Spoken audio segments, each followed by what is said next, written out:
కానీ మీరందరూ చూస్తున్నారు, మొన్న లక్ష్మణ్ కుమార్ గారు వారు ఎవరో వారికి బట్కాయించి వారికి ఏదో విషయం నింపి కావాలని నా మీద విమర్శలు చేస్తారు. అది కూడా మాలా జాతికి చెందినవని చెప్పి విమర్శలు చేయడం జరిగింది. అక్కడ అందరు చూస్తున్నారు, టీవీలో చూస్తున్నారు, అందరు చూస్తున్నారు. నేను నా ఫోన్ చూసుకుంటున్నాను. నేను ఎక్కడ కూడా ఎవరు ఏం చెప్పినా నేను వినలేదు.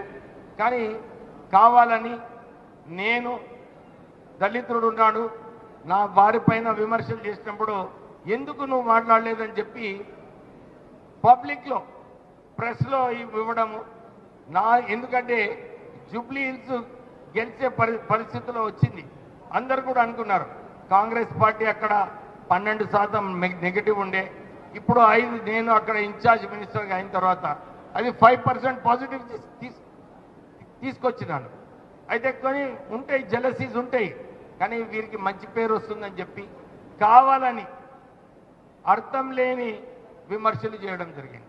నేను అసలు ఆ మీటింగ్లో ఉన్నాను, నాకు ఓర్చుకోలేక వెళ్ళిపోతున్నానని లక్ష్మణ్ కుమార్ గారు చెప్పారు.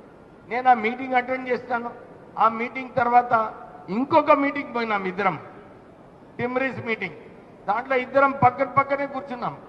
కూర్చొని నేను కూడా చెప్పినాను, మంత్రి గారు చాలా మంచిగా పనిచేస్తున్నారని చెప్పి ఆ మీటింగ్లో చెప్పినాను. కానీ నా మీద ఎందుకు విమర్శలు చేసినాడో నాకు అర్థం కాలేదు. ఆయన అది కూడా చెప్తున్నాడు, అరే నేను మాదిగా కులం అని చెప్పి వెళ్ళిపోతున్నాడని. అంటే ఈ తప్పుడు ప్రచారం ఎందుకు చేయాలి? నేను ఉన్నాను అక్కడ, అందరు చూస్తున్నారు, టీవీలలో చూస్తున్నారు, అన్ని మీటింగ్లలో నేను కలిసి పనిచేస్తాను. అసలు వారు రాజకీయాలలో వచ్చినప్పుడు కాకా వెంకటస్వామి గారే వారిని ప్రోత్సహించి, ఒక సింగరేణి కార్మికుని కొడుకు యూత్ కాంగ్రెస్లో ఉన్నాడు, వారికి ప్రోత్సహించాలని చెప్పి మొదటి కాంగ్రెస్ టికెట్ లక్ష్మణ్ కుమార్కి ఇచ్చింది కాకా వెంకటస్వామి గారు. మర్చిపోతున్నాడు ఆయన. ఇంకొక విమర్శ చేసినాడు కాకా వెంకటస్వామి గారు. 5 అక్టోబర్ నాడు ఏదైతే జయంతి సందర్భంగా ప్రభుత్వము దీన్ని సెలబ్రేట్ చేయాలని రేవంత్ రెడ్డి గారు జియో ఇచ్చింది. దాని ప్రకారంగానే బర్త్డే సెలబ్రేషన్ కార్డు ప్రింట్ చేస్తాను. అది కల్చర్ డిపార్ట్మెంట్ కార్డు ప్రింట్ చేస్తాను. దాంట్లో ఎవరెవరు సంబంధం ఉందో వాళ్ళ పేర్లే ఇవ్వడం జరిగింది. కానీ వారు పోయి నేను మాదిగా అని చెప్పి నా పేరు పెట్టలేదని చెప్పి ఆయన విమర్శలు చేస్తాను.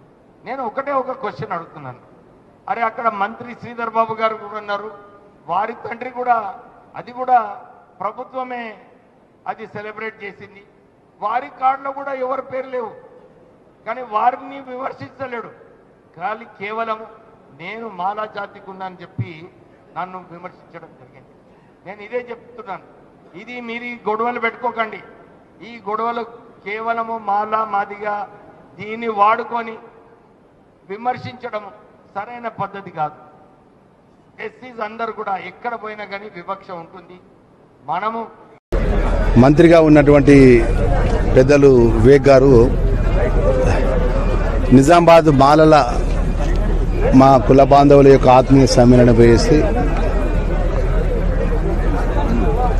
మా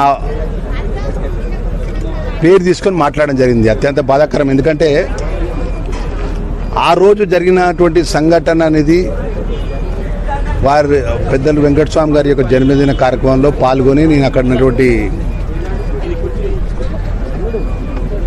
జూబ్లీ హిల్స్ బై ఎలక్షన్ పోతున్నా, ప్రచారంలో మైనార్టీ వెల్ఫేర్ సంబంధించి దానికి పోతుంటే ఈరోజు మళ్ళొక మా పేరు తీసి మాట్లాడడం, కావాల్సుకొని లక్ష్మణ్ కుమార్ అని నా పేరుతోని నేను తప్పు అబద్ధం మాట్లాడినానని, వారి తండ్రి గారు